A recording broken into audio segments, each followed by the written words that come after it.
क्या कहेंगे आज हम लोग कल भी सीपी ऑफिस आए थे। हमारे बड़े भाई डॉक्टर गफ्फार कादरी साहब, हमारे शाहीन पठान उम्मीदवार, शकीला पठान उम्मीदवार, और हमारे एसपी मगरे साहब, अशरफ, अजहर, नदीम ममदानी, तमाम लोग। और एक उन्होंने बहुत गलत हरकत नदीम ममदानी के साथ की थी, उनको उठाकर ले जाके उन्होंने किडनैप करके लेके गया था, उनकी वीडियो बनाई थी नंगी, और वो भी हमने साहब को सारी डिटेल बताई। साहब ने बोले कि आप उस पर एप्लीकेशन ला कर दो, हम उसके ऊपर भी कार्रवाई करेंगे, अगर जो गलत हुआ है उनको इंसाफ देने का काम करेंगे। हम इंसाफ देने के लिए बैठे हैं। और हमने परसों से जो उस शहर में वो नौजवान बच्चों को उसारा है, उचकारा है, उनको पंपिंग करके हमारे जितने भी उम्मीदवार पूर्वों के थे उनके खिलाफ बोल रहा है कि हम इनकी डॉक्टर साहब की वजह से हरे, ये अफसर खान की वजह से हरे, बाजी की वजह से हरे, तमाम लोगों की वजह से हरे। अरे तू लोगों को ये बता रहा कि 16 उम्मीदवार थे मुस्लिम समाज के। मैं मानता हूं 16 उम्मीदवार थे। लड़ने का अधिकार भारत रत्न डॉक्टर बाबा साहब अम्बेडकर ने संविधान दिया। लड़ने का राइट्स आपको भी है, हमको भी है, डॉक्टर साहब को भी है, बाजी को भी, और तमाम जितने भी इस हिंदुस्तान में लोग रहते सबको अधिकार है इलेक्शन लड़ने का। अब वो जैसे बता रहा कि 15,000 वोट मुसलमानों ने ले लिए, तो मैं आपको बता दूं पूरी गिनती के साथ कि 13 उम्मीदवार हिंदू समाज से भी थे, उन्होंने भी 15,000 वोट लिया। ऑन रिकॉर्ड है, मैं अपनी तरफ से बोल रहा, अपनी जानिब से बोल रहा, इसी बात नहीं है। लेकिन लोगों में जो रोष फैला रहा है वो कि मुस्लिम समाज ने 15,000 वोट लिया इसलिए मैं 2100 वोटों से गिर गया। अरे शक्ति कपूर, तेरे को गिरना ही था। तूने किसका अच्छा किया? ना कौम और मिल्लत का फायदा किया, ना भारत रत्न डॉक्टर बाबा साहब अम्बेडकर ने जो संविधान दिया उसका तूने यूटिलाइज किया। तूने सिर्फ प्रकाश अम्बेडकर साहब ने जो तेरे को खासदार बनाए उनके पीठ में छुरा खोपने का काम किया। दूसरी बात मैं आपको बता दूं कि ये जितने मतलब इसके कार्यकर्ता है, जैसे बीड़ का एक वीडियो आया, परभनी का वीडियो आ रहा, नांदेड़ का वीडियो आ रहा, और अनेक उनके जितने कार्यकर्ता है उनसे वीडियो बनाने लगा रहा। ये हिजड़ा है, ये हिजड़ा है, आपाजान है, इसमें कोई दम नहीं है। ये कार्यकर्ताओं को, उत्साह के कार्यकर्ताओं को लड़ाना चाह रहा है हमसे, डॉक्टर साहब से, अनेक। हम भी पूरी तरह सक्षम है। और अगर तेरे में दम है तो तू, तेरे दोनों बेटे, तेरा भाई और तेरे भाई के दोनों बेटे, ऐसा मिलके तुम आओ ना। लोगों में क्यों, हमारा कोई नौजवान साथियों से कोई हमारा झगड़ा है नहीं, नौजवान साथियों को हम कुछ बोल रहे नहीं।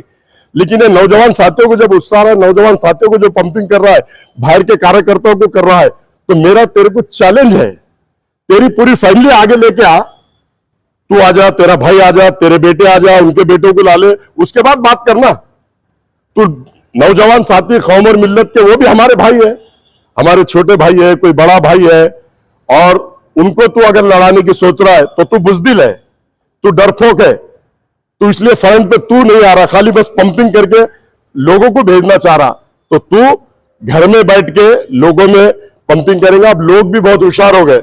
अब लोग कोई तेरे लिए लड़ेगा नहीं, तेरे लिए कोई आएगा नहीं, तेरे लिए किसी से, अब मेरी किसी से कोई नौजवान से थोड़ी दुश्मनी है, डॉक्टर साहब की कोई नौजवान से थोड़ी कोई दुश्मनी है। अब तू गिरगा तो उनको उत्साह रहा, तू उनको भड़का रहा, तू दलाल है, तू लोगों की दलाली करा पूरे 10 साल में, पूरे महाराष्ट्र में। और तू बोल रहा, लोगों को डालने लगा रहा पोस्ट कि मैं गद्दार है, डॉक्टर साहब गद्दार है, हम मीर सादिक है, मीर जाफर है। तो मैं आप लोगों के माध्यम से शहरियान औरंगाबाद को, मराठवाड़े को और पूरे महाराष्ट्र को बताना चाहता, मीर सादिक ये खुद है, मीर जाफर असद अवैसी है। और इन्होंने, हम तो यहां इलेक्शन हम लड़ रहे, ये पूरे देश में जाके इलेक्शन लड़ रहे। मीर सादिक और मीर जाफर का काम ये कर रहे, कौम के गद्दार और दल्ले ये दोनों है, स्पष्ट आपके माध्यम से कहता हूं। और अगर तुम ये कह रहे हैं कि हमने इलेक्शन नहीं लड़ना, तो तेरे में कोई, तू भी मत लड़ना, फिर तू क्यों लड़ रहा? तेरे को अगर संविधान दिया, तू इलेक्शन लड़ रहा, तो हमको भी संविधान दिया हुआ है ना, हम भी इलेक्शन लड़ सकते हैं ना। और तेरे में अगर दम है, तू अगर चाहता है, तो तू, मेरा चैलेंज है स्पष्ट, मैं आपके माध्यम से बताना चाहता हूं कि तुम दोनों भाई, तुम्हारे चारों बेटे पहले आगे आना, तो हम मानेंगे तुमको। तुम दूसरों के कंधे पे रख के बंदूक चला रहे, ये हरगिज होगा नहीं। हमारे जितने भी नौजवान बच्चे उनके साथ थे, हमारे साथ थे, सब हमारे भाई है। हमारे दोस्त हैं, बुजुर्ग भी हमारे मानने वाले हैं, हमारी माताएं बहनें भी, हम उनको भी मानते हैं, सबको मानते हैं। लेकिन तू जो पंपिंग कर रहा है बंद कर दे, और तेरे में दम है तो तू पूरी खानदान के साथ आ जा। हम सक्षम है तेरे से बात करने के लिए, तू तेरा हर ईट का जवाब पत्थर से देने के लिए डॉक्टर साहब सक्षम है, हमारे बड़े भाई हम सक्षम है, हमारी पूरी टीम है, डॉक्टर साहब की पूरी टीम है। तू ये घर में बैठ के आपा जान वाले काम मत कर, लोगों में उत्साह मत। और मैं नौजवान साथियों से अदबन गुजारिश करता हूं कि तुम्हारा हमारा डॉक्टर साहब से कोई झगड़ा है ना हमारा कोई झगड़ा है। मीर सादिक और मीर जाफर ये है, यूपी में जाके 100 सीट लड़ाए, बुलडोजर चलाने वाले को आज जो संभल में हो रहा है वो इन्हीं की वजह से हो रहा है। योगी को लाने का काम इन्होंने किया। महाराष्ट्र में 16 सीट इन्होंने लड़ाई, इनका ऑरेंज देख लो। सिर्फ औरंगाबाद छोड़ दिए, मालेगांव छोड़ दिए तो सब जगह 1000, 1500, 700, 800, 1200 ऐसे वोट मिले। इनका काम लोगों को उत्साह, इनको लड़ने का अधिकार है, ये लड़ा सकते, डॉक्टर साहब नहीं लड़ सकते, मैं नहीं लड़ सकता। कितनी नाइंसाफी बात करते हैं। और कौम और मिल्लत का इन्होंने कोई ठेका लेके नहीं रखा। कौम और मिल्लत की लीडरी हम भी 25 साल से कर रहे हैं, डॉक्टर साहब भी 15 साल से कर रहे हैं। जितना अधिकार उसको है उतना अधिकार हमको है। और तू इस तरह की भाषा करना बंद कर दे, नहीं तो इसका अंजाम तू नौजवानों में उत्साह करके गलत होगा। परिणाम शहर का लाइन ऑर्डर खराब करना मत कर। शहर में अमन और शांति के साथ हम भी रह रहे हैं, तू भी रहे। हमारी तरफ से कोई रिएक्शन नहीं है, लेकिन हर सवाल का जवाब देने के लिए हम सक्षम है। आज तुम्हारी तरफ से कोई अगर बात आती है तो उसका हम जवाब देने के लिए सक्षम है, ऐसा हम आपके माध्यम से करें। देखो, हाँ बोलो, बोलो आता है।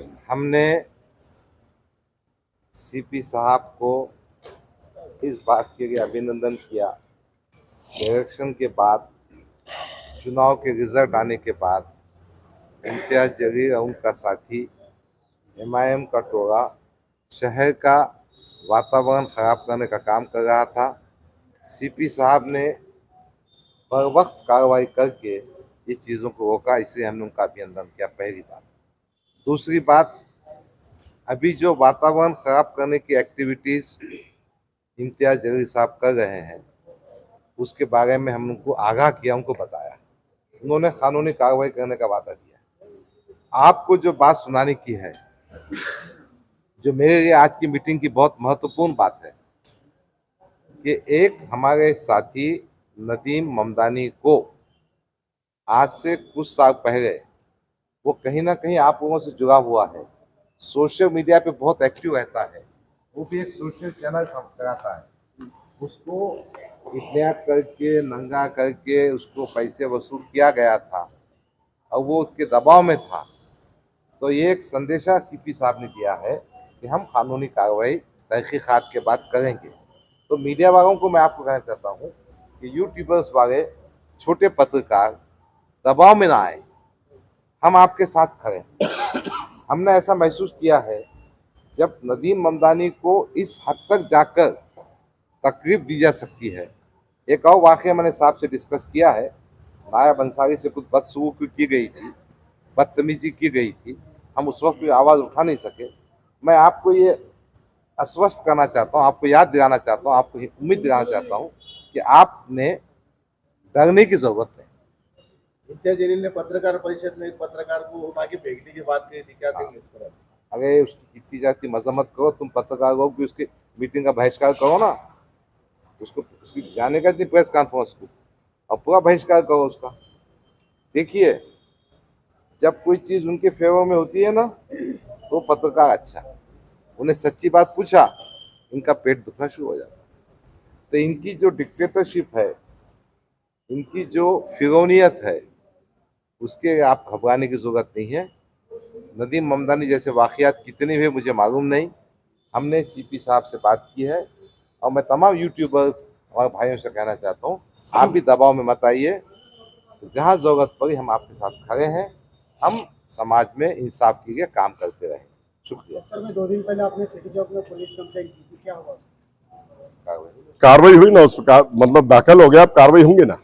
कार्रवाई जो सिस्टम है, डिपार्टमेंट को कंप्लेन देने के बाद में उसका सिस्टम होता है, उन्होंने किसी को दिया है, इंक्वायरी होंगी और कार्रवाई होंगी उसके ऊपर। और नौजवानों को क्या संदेश देंगे आप? बहुत अच्छी बात है। देखिए, अफसर मैंने पहले भी कहा कि नौजवान किसी के बहकावे में ना आए। ये इम्तियाज जलील अपने बच्चों को तालीम हासिल करने लंदन भेजता है और ये बच्चों को उचका के फतवे मांगने का काम लगाता है या नारेबाजी कराता है, जिस पे साइबर क्राइम नोट हो सकता है, उनकी ज़िंदगियां ख़राब हो सकती हैं।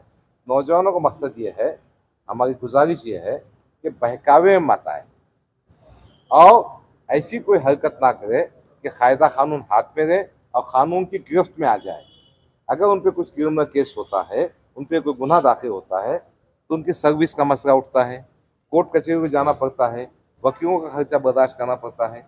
इम्तियाज जलील उचका के काम पे तो लगा देगा, मगर इनका मुस्तकबिल ख़राब कर देगा।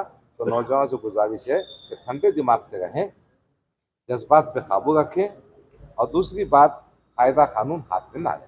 मैडम, आपके उम्मीदवार के पूर्व से आप क्या कहेंगे? वंचित बहुजन आघाडीची जी काय भूमिका असणार आहे, मध्यंतरी इम्तियाज जलील असा आरोप केला होता की दलित महिला घेतल्या गेलेल्या आहेत। वो तो आपको सही बात वंचित बहुजन आघाडी मजम्मत। काय भूमिका घेणार? देखो, वंचित बहुजन आघाड़ी उसने जो किया उसका हमने मजम्मत किया, आज भी हम करते हैं और हम पूरा महिलाओं के साथ है। वंचित बहुजन आघाड़ी हर जिस पे जुल्म अन्याय अत्याचार होता है उसके खिलाफ हमेशा आवाज उठाती है। आदरणीय हमारे नेता बाला साहब अम्बेडकर, आपने देखा होगा, जिस पे भी, चाहे वो मुस्लिम समाज हो, चाहे वो दलित समाज हो, चाहे वो बौद्ध समाज हो, चाहे वो ओबीसी समाज के लोग हो, उसके लिए वंचित बहुजन आघाड़ी हमेशा पूरी ताकत के साथ उनके पीछे है और वो महिला को इंसाफ दिलाने का काम हमने करेंगे। आज भी वो डिस्कस हमने साहब से किया है।